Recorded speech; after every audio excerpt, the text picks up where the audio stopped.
The money was never supposed to be the story. But when you look at what Kyle Busch leaves behind, not just the trophies, not just the records, not just the number 8 reserved for his 11-year-old son, there's a financial legacy that tells you something about the man behind the helmet. His net worth at the time of his death was estimated around $80 million. Built over 2 decades. From race winnings, endorsements, sponsorships, merchandise, and the kind of brand deals that only come to drivers who win as often as he did. But the fortune isn't what makes people cry. It's what he was doing with it. In the months before his death, Busch had been quietly setting up trust funds for young drivers from lower-income backgrounds, kids who had talent but couldn't afford the equipment, the travel, the entry fees that racing demands. He didn't announce it. There was no press release. No social media post. No self-congratulatory interview. The people who found out about it were the families who received the support, and the people who administered the funds after he was gone. There's a particular kind of generosity that only shows up after someone is gone. Not the public kind. Not the charity gala kind. The kind that sits quietly in paperwork, in legal documents, in instructions left for people who would continue the work he started. Busch had also been investing in NASCAR's grassroots programs, the short tracks, the local racing circuits, the places where kids from places like Las Vegas first touch a steering wheel and realize they might be good at this. His own journey started that way.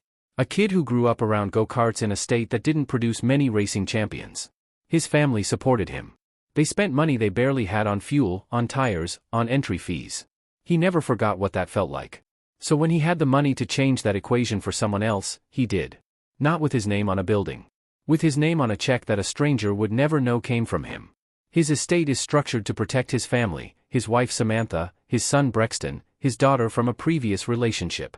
The trusts, the investments, the insurance policies, the kind of financial architecture that wealthy athletes build so their families don't end up broke after they're gone. But layered into that architecture was something else. Instructions. Not just about money. About what he wanted the money to do. The number 8 at Richard Childress Racing, reserved for Brexton when he's old enough. A number worth millions in racing equity, parked so a boy who just lost his father at 11 has something to race toward when he's ready. The youth driver support, continuing.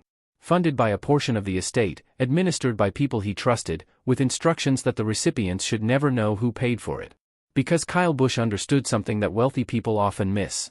That charity with a name attached to it serves the giver. Charity without a name serves the receiver. He chose the second one. The fortune he leaves behind isn't tragic. It's not a cautionary tale. It's not the story of an athlete who died young and left everything behind in a mess. It's the story of a man who made a lot of money, and made sure it did something after he couldn't. Subscribe if you watch for the stories behind the numbers, the ones that aren't about how much they made, but about what they did with it.